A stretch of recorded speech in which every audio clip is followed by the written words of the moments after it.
नमस्कार. परत एकदा नवीन प्रवास, नवीन सुरेल प्रवास म्हणता येईल. कारण आज जे आपल्याकडे पाहुणे आलेत ते सोलापूरचे ब्रँड अँबॅसेडर मोहम्मद अयाजजी. ओळख द्यायची गरज नाहीये कारण एक सुरेल प्रवास, एक अवघड खडतर प्रवास आणि आतापर्यंतचे जे काही पुरस्कार त्यांना मिळालेले आहेत त्यांच्या त्या प्रवासासाठी मी न बोलणं हेच चांगलं आहे.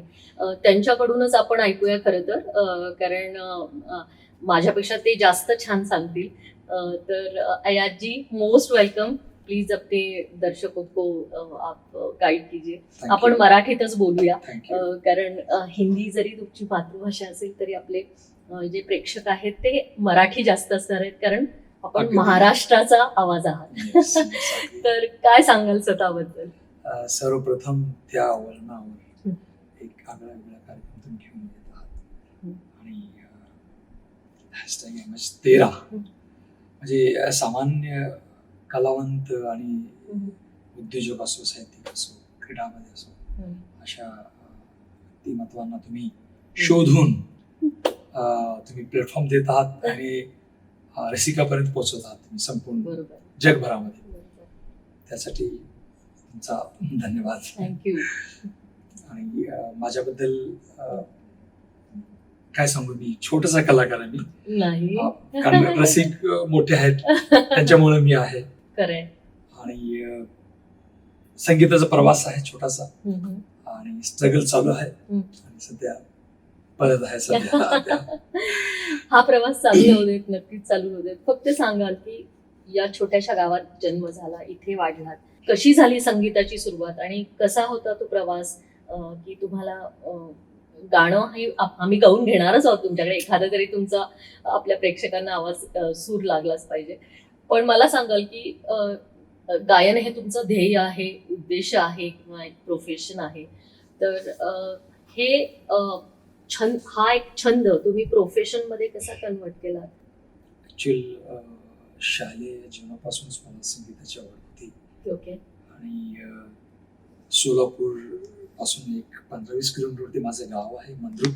छोटंसं खेडेगाव आहे आणि आई वडील शेतकरी आणि संगीताचा वारसा तर अजिबात प्रश्नच येत नाही. ओके. अच्छा.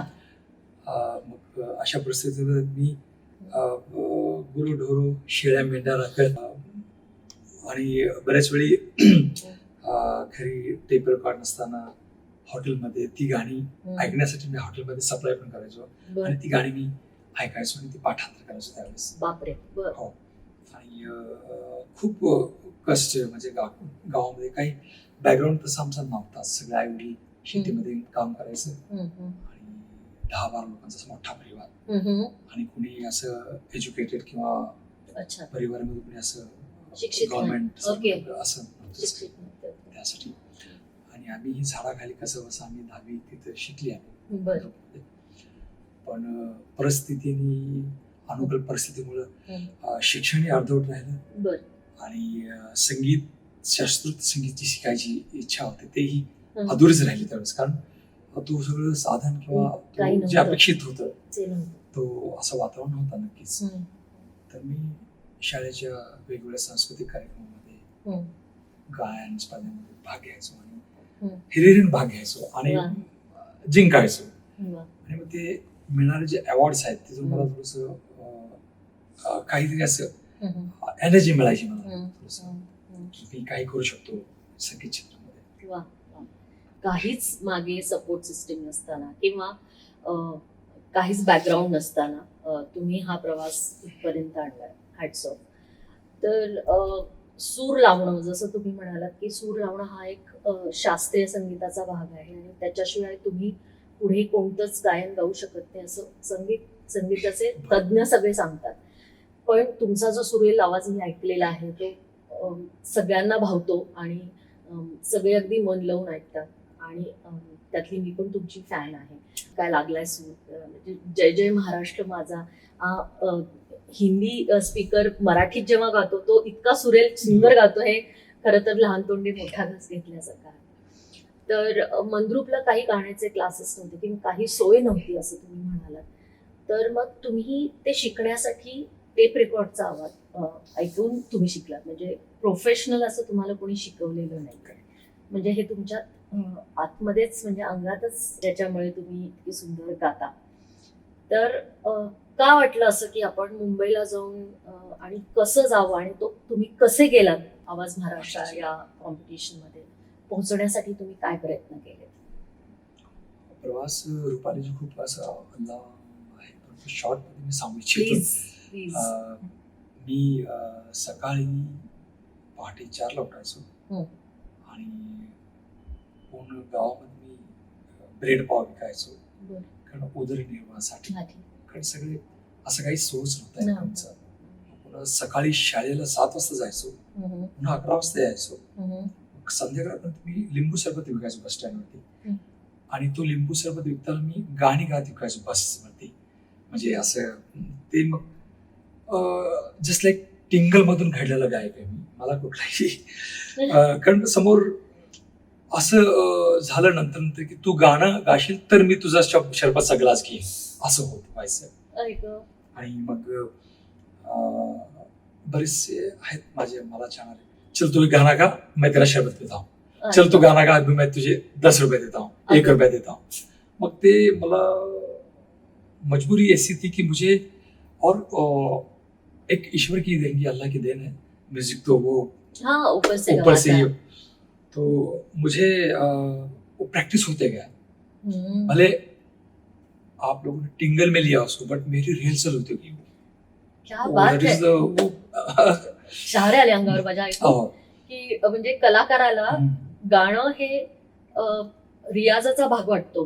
म्हणजे खूप मोठी गोष्ट सांगितली तुम्ही की तुम्हाला गाण्याची संधी मिळते, त्यांना वेगळं वाटत होतं पण तुम्हाला ती संधी वाटत होती. मुंबई फक्त ऐकायचो मी, महानगरी आहे ती. बरोबर आहे, प्रश्नच नाही. पण तत्पूर्वी मी हे सांगू इच्छितो की मला गणवेशसाठी शाळेमध्ये खूप मार खायचो मी. कारण गणवेश पण मला सहजासहजी मिळत नसत, पुस्तकं वगैरे सगळे.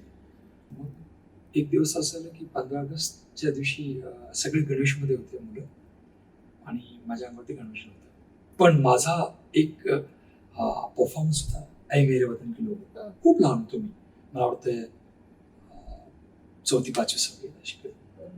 आणि माझी व्हॉइस एकदम धारदार लताबाईंसारखी अशी आवाज होती माझी.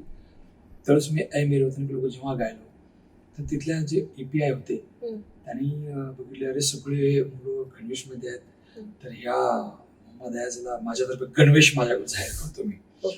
मग मला थोडस क्लिक झालं की ज्या गणवेशसाठी रोज मार खातो, रोज रडतो, आणि ते गणवेश एका गाण्याने मला दिलं. थोडस मला असं जाणीव झाली की मी ह्या संगीत मध्ये मी काहीतरी करू शकतो. या एक गाण्याने मला गणवेश आज दिलंय, तर मला हे गाणी पुन्हा मला भरपूर काही देते. मी भले माझ्या ऐपत नसल्यामुळे सोलापूरला येऊ शकत नव्हतं, कारण 500 बरोबर फीजला. तर मी बरोबर. काय केलं, एक लव्यासारखं मी मिळेल त्या ना मी गुरु मानत गेलो. खास करून रफी साहेबांना, आशाजींना, सुरेश वाडकरजी, लता दीदी, अनुपजी, या सगळ्यांना मी ऐकायचो, खूप ऐकायचो. आणि हुबेहूब गाण्याचा प्रयत्न मी करायचो. माझ्या गुरं ढोराची शेतामध्ये बांधायची बकरी त्यांना चालत असं मी ते त्याच्यासमोर गायचो. ते प्रेक्षक होते. हा, ते माझे प्रेक्षक खरे. आणि परंतु लोक दाद द्यायला सुरुवात केली. वेगवेगळ्या स्पर्धेमध्ये मला मानसन्मान मिळायला सुरुवात झाली. छोटे पुरस्कार पासून मग नंतर महाराष्ट्राचा महागाई म्हणून तो पुरस्कार मिळाला. पण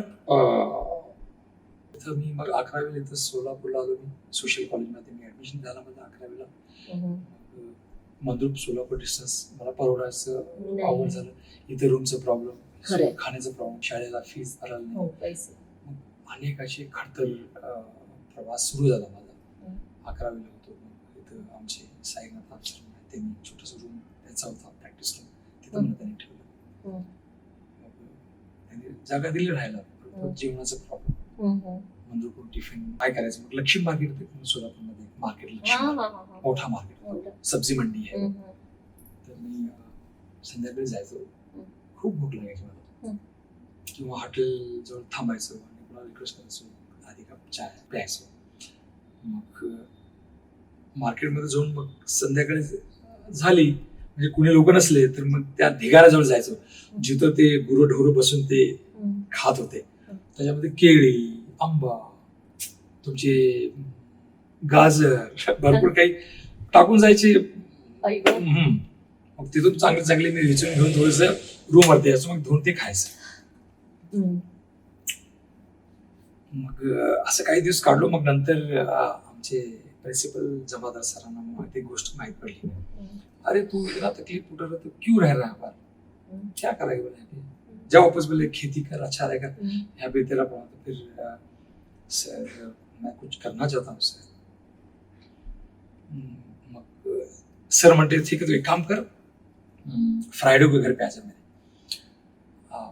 मग मी फ्रायडेला नमाज पढून सरांच्या घरी गेलो. सर म्हटले बैठ म्हटले. तरी ते दालचा वगैरे छान बनवलं होते ते खूप दिवसानंतर बघितलं. हो खरंय. बसून पोट भरून खाऊ घातले त्यांनी. बस म्हटले. मग त्यांनी म्हटले 100-100चे त्यांनी 5 नोटा काढले आणि त्यांनी खिशात टाकले. ठेव म्हटले आणि तू जा म्हटले, तुझं करिअर इथं नाही म्हटले. मी माझी अशी पत्र्याची ट्रंक होती, ते ट्रंक घेतली मी. मग जायचं कुठं, ते एक ट्रक होती ज्याच्यामधून ते काही प्रवास करतात त्या ट्रक मध्ये बसून मी जाण्याचा प्रयत्न केला. पण मला पुन्हा काही प्रॉब्लेम उतरवले त्यांनी. पुन्हा स्टेशनला गेलो मी विदाउट तिकीट. मी ती ट्रेन कुठे जाणार मला अजिबात माहिती. मला एवढं माहिती आहे की मला कुठेतरी जायचंय.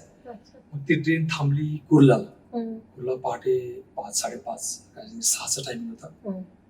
मी उतरलेलो आहे आणि मी स्टेशनवरती उतरलेल्या माझ्या कांद्यावरती मस्त अशी ट्रंक आहे, मस्त पिवळ्या कलरची वारनेस मारलेली. आणि त्या ट्रेन मध्ये एक रफी साहेबांची पुस्तक आहेत आणि एक ड्रेस आहे माझं. घेऊन थांबलेलं आहे.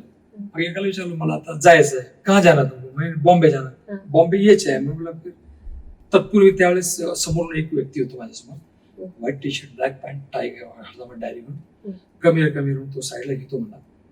आणि कुठं आला मी, मंद्रुप सोलापूर. सर ट्रंक उघड तुझी म्हटले. सर क्या है, नाही ट्रंक उघड. खाली ठेवून ट्रंक उघडले, धाडून उघडलं तर सगळं चेक केलं. रफी साहेबांची पुस्तक टाकली त्याने, असं सगळं ते कपड्यामध्ये भेटला. तो पैसे शोधत होता. अच्छा. सर क्या चाहिए आपको, नहीं तुम पैसे कहाँ रखे. बोला कैसे पैसे, नहीं वो पैसे होंगे ना तुम्हारे पास में, वो नोट चेक करना तुम्हारे. बोला सर पैसे तो है मगर यहाँ है मेरे पास में. ते हे तर माझं चोर की समोर पैसे काढलो. कारण आम्ही माझ्या डायरीमध्ये तो नोट डाऊन केला नोटांचे सगळे नंबर्स वगैरे. आणि म्हणाला की दिस इज द डुप्लिकेट. चलो पोलीस स्टेशन म्हटला तो. असं मला पोलीस स्टेशन म्हटलं की घाबरलो मी. माझे हातापाय थंड झाले आणि डोळ्यातून पाणी सुरू झालं मला. मग थोडस पुढे जाऊन तो झोप करून तो गायब झाला, माणूस पळून गेला. तो म्हणजे ते पैसे पण गेले. तो कटलर होता पण. हा प्रकार पूर्ण एक चाचा बघत होता, चाय कॅन्टीन. तो कटिंग चाय विकतो. रडस तिथेच थांबलो. तो पळून गेला. मी माझी घेऊन चाचा म्हणले इधर आ म्हणले क्या है हुआ. बोला चाचा वो पैसे वो बोला लेके गया और मेरे पास कुछ भी नहीं. कहाँ से आयो. मैं बोला शोलापुर से आया. अरे यहाँ क्या करने आया बोले तुम यार, यहाँ क्या करोगे बोले, जाओ बोले वापस. बोले ठीक है बैठो पहिले म्हणले. त्याने एक ग्लास पाणी, अर्धी कप कटिंग चहा दिली आणि डोळे पुस म्हटलं आणि 10 रुपये घे आणि जसं आलास तसं जा. इथं खूप अवघड आहे. किती सालची गोष्ट आहे. हे साधारणतः 15 वर्ष होत आले. ओके. म्हणजे आत्ताचीच 12 वर्ष तर होत आले. मग मी म्हटलं चाचा मैं नहीं जाना चाहता हूँ, मुझे कुछ काम चाहिए. बोले क्या करते हो. बोला गाना गाता हूँ. अच्छा गाना गाती हूँ. यस मैं गाना गाता हूँ चाचा. तो गाना यहाँ थोड़ी कुर्ला में चलेगा, कुर्ला बोले यहाँ पे. तुम जाओ बॉम्बे बोले आगे. कैसा जाओ, ऐसा तुम जाओ, ऐसा लोकल पकडो, ऐसा ऐसा वहां जाओ. फिर वहां से तुमको सब स्ट्रगल सुरू झाला मला. त्याची 500 तरी मी गेलेच माझे. ती तुटलेली एक पत्र्याची पेटी, त्याच्यामध्ये एक रफी साहेबांचं पुस्तक आणि एक ड्रेस आणि 10 रुपये. ते जायचं कुठं, 10 रुपयाचं स्ट्रगल तो खूप.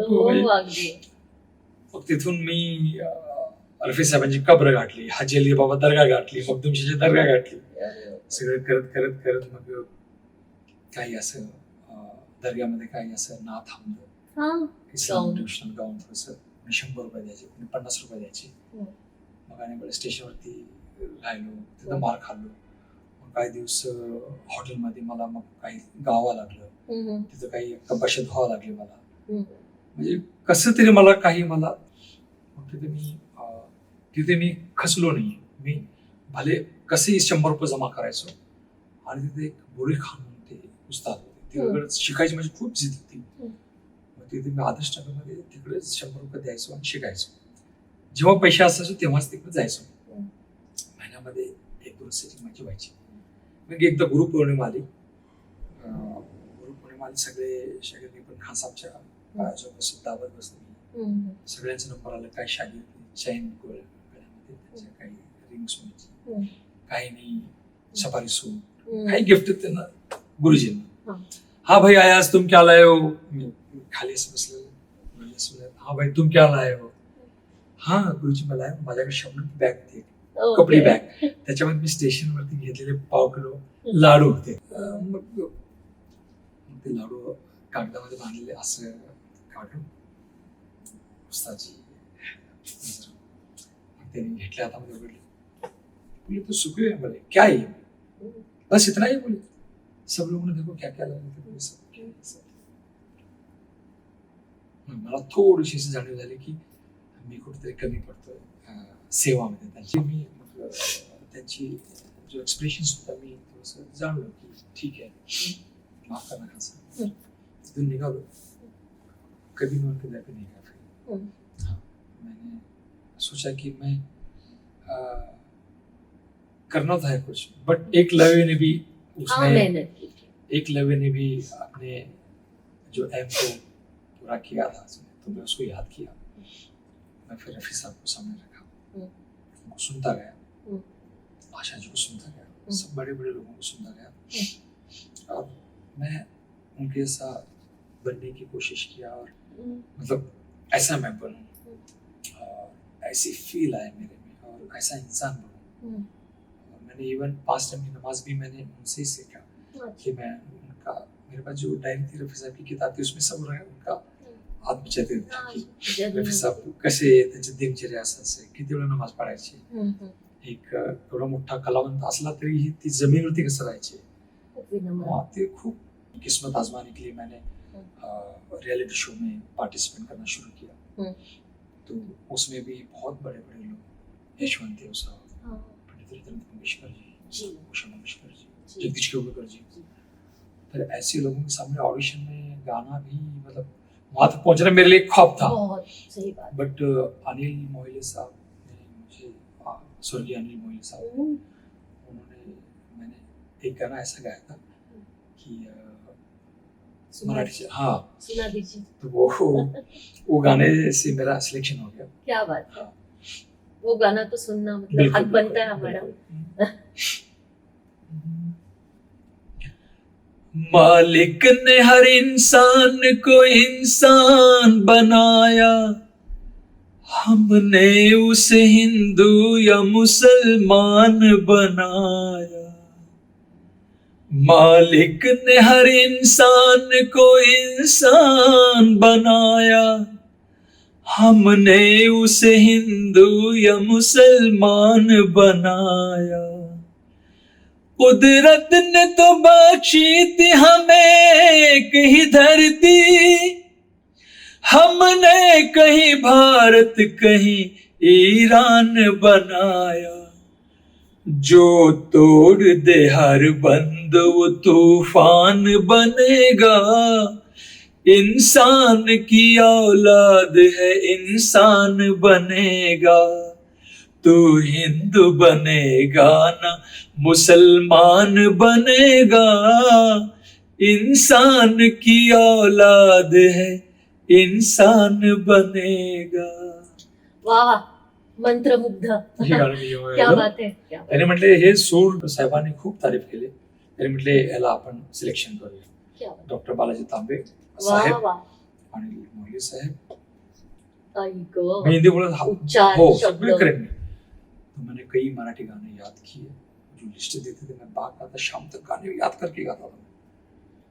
तर त्यांनी एक मराठीबद्दल जो आपलंस किंवा जी भावना आहेत प्रेम. त्यांना ते कळलं. हम्म. आणि मी Marathi channel sound Marathi channel सारख्या होत्या येस. चॅनलवरती मला त्यांनी एक हिंदी भाषेला घेतले त्यांनी. संधी दिली. आणि मी मेहनत करत गेलो, रसिकांनी आशीर्वाद देत गेले. और अल्लाह और ईश्वर की कृपा से जब मैं ग्रैंड सेमीफाइनल बोलेंगे उसको, ग्रैंड फिनाले से पहले एक सेमीफाइनल होता है ना, तो वहां तक पहुंचा मैं.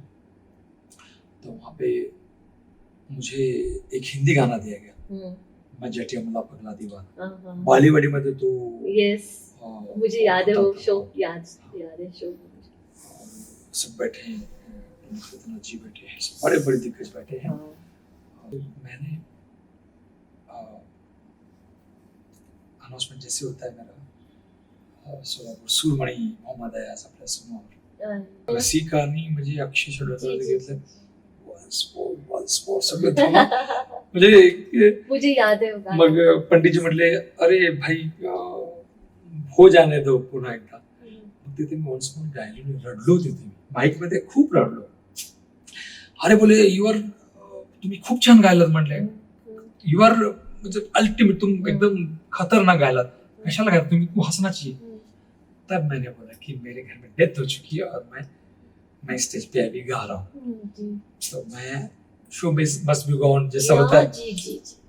तो सब आ गए, मुझे बहुत सांत्वन के लिए सांवरा उन्होंने, बोले बेटा हम तुम्हारे साथ हैं. बाद में तो ऐसा होते गया कि बाद में अनुराधा पौडवाल जी बैठे हैं, जजेस बैठे हैं, साधना जी बैठे हैं, आशा जी बैठे हैं, आनंद शिंदे बैठे हैं. फिर आगे की बात बोलूँ मैं, मुझे जहाँ और आगे पहुंचा तो वहाँ पे बोला जाता है कि कंटेस्टंट जो मेरे साथ थे तो ते सगळे प्रतिस्पर्धीमध्ये आमच्यामध्ये एक स्पिरिट होता. बरोबर आहे. मग तिथेही असं काही घडलं की प्रत्येक आठवड्याचा बेस्ट परफॉर्मर मी असायचो. तर ते मला ते प्रत्येक हफ्ते का बेस्ट अवार्ड का मुझे गले मेरे मेडल डालने के ये लोग सब. जी जी. तो मैंने कहा कि सर आता आई बोलतो आशादी, आई अनेक आठवडे झालं मी ते मेडल घालतोय, मला भेटतात, पण तो मी तर एकलव्य आहे. आणि हे सगळे शास्त्र शिकले 17 वर्ष, 10 वर्ष, 12 वर्ष. तो सूरज जी का जगह तो राजीव पोमकर जी, संजय अभ्यंकर जी का. जी जी जी. मैं चाहता हूँ कि एकदम मेरे बंधुओं को मिलना चाहिए. क्या बात है. तो रेणुका बोले बघा अयाजनी मनापासून ते बोलले, खरंच अयाज तू दर्यातील आहेस, असं कुणी बोलत नाही या स्टेजवरती. आणि एक कलाकाराला असंच हवं असायला हवं. मग त्या पुढच्या हप्त्याचा जो होता सप्ताहाचा तो सगळं मेडल त्यांना मिळत गेलं. साहजिक आहे. मग दुसऱ्याला माईक दिले. अयाज हिंदी भाषा असल्यामुळे मला नाही वाटत की त्याला महाराष्ट्र रसिक तिथपर्यंत हे करतील, वोट करतील. आणि मी मराठा असल्यामुळे मला नक्कीच मला ते सगळं जे प्रतिक्रिया ती मला मोठ्या स्क्रीनवरती बघायला मिळालं. हे माझ्या मागे सगळं हे सगळं षडयंत्र. ते लाईव्ह सगळं जेव्हा टेलिकास्ट झालं म्हणजे त्या स्टेजवरती रेणुका शहाणे ते म्हणाले की बघूया आपल्या या जे स्पिरिट स्पर्धकामध्ये चाललंय, आपण स्क्रीनवरती बघूया कुठला स्पर्धक काय म्हणतो अयाज बद्दल.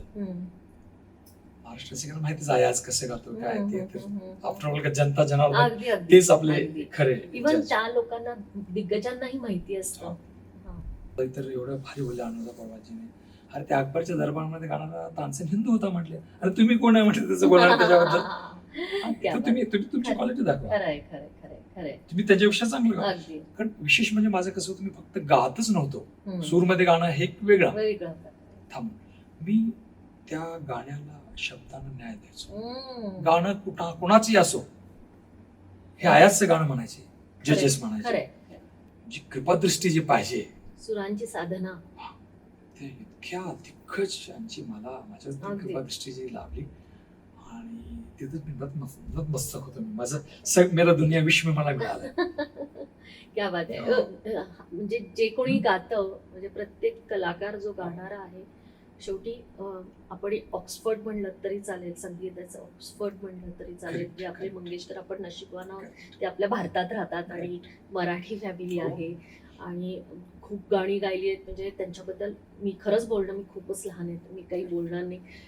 तर आज दीदी नाही आहेत, पण तरीही दीदींना ऐकावंसं वाटतं. यातच सगळं मिळालं की वा. दीदींनी एवढं करून ठेवलं की आपल्या पुढच्या हजारो पिढी त्यांचं ते सगळं ज्ञान शिकून सुरेल बनण्याचा प्रयत्न करतील.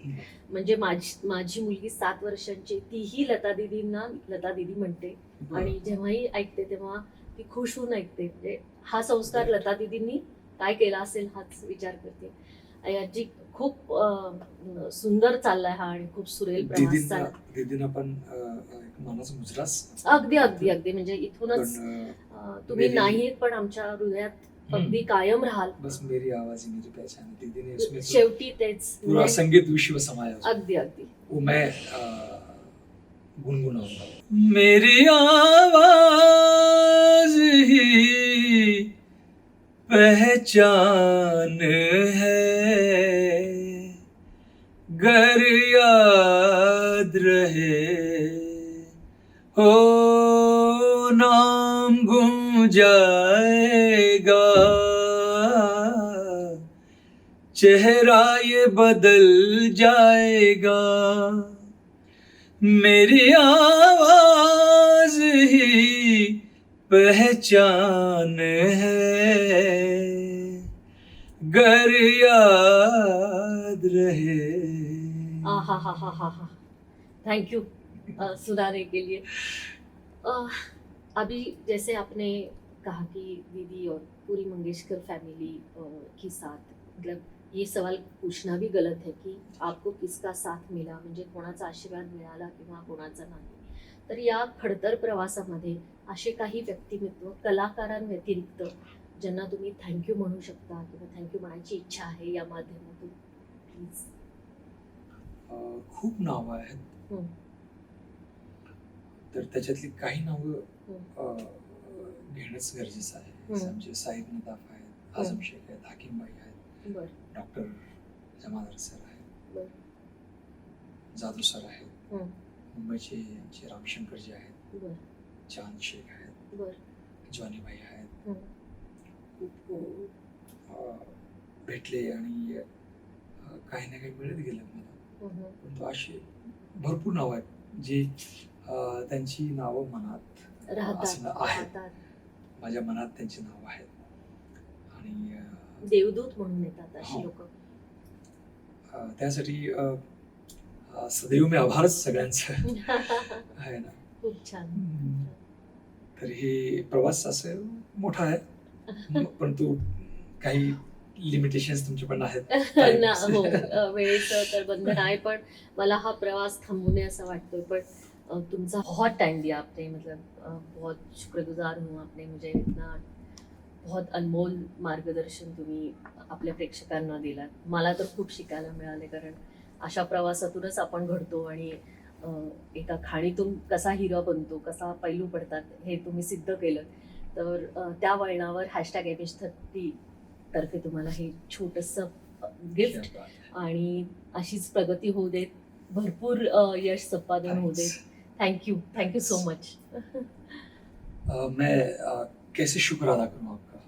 बस त्या वळणावर अनेक आठवणी आणि मला तुम्ही खूप बॅक मुझे लेके गए, फ्लॅशबॅक. तो मैं त्या वळणावरती एक डेडिकेट म्हणून एक छोटंसं गाणं, नजराना. आमची अशी इच्छा आहे की आतापर्यंत तुम्ही खूप गाणी गायलीत, तुमचं लाडकं गाणं गाऊन आपण. ये उनके लिए है जो मुझे सुन रहे हैं, जो मुझे देख रहे हैं.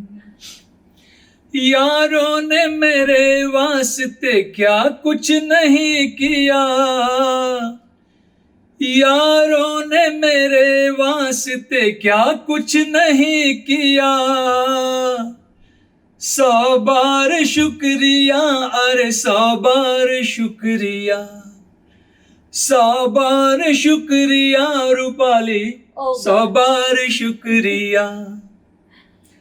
हर हाल में तुम्ही को पुकारा है दोस्तों, हर हाल में तुम्ही को पुकारा है दोस्तों, ये दिल तुम्हारे प्यार का मारा है दोस्तों, एहसान मेरे दिल पे तुम्हारा है दोस्तों, एहसान मेरे दिल पे तुम्हारा है दोस्तों, ये दिल तुम्हारे प्यार का मारा है दोस्तों. वाह वाह, धन्यवाद अयाजी. Thank you. ये सुरेल महफिल खत्म है ना हो ऐसे लग रहा है. मतलब चलता जाए चलता, लेकिन टाइम की वजह से टाइमर भी बजता है वक्त इसके इजाजत नहीं देता कि हम और आगे बढ़े. आगे बढ़े. जी जी, thank you. Thank you so much. Thank you.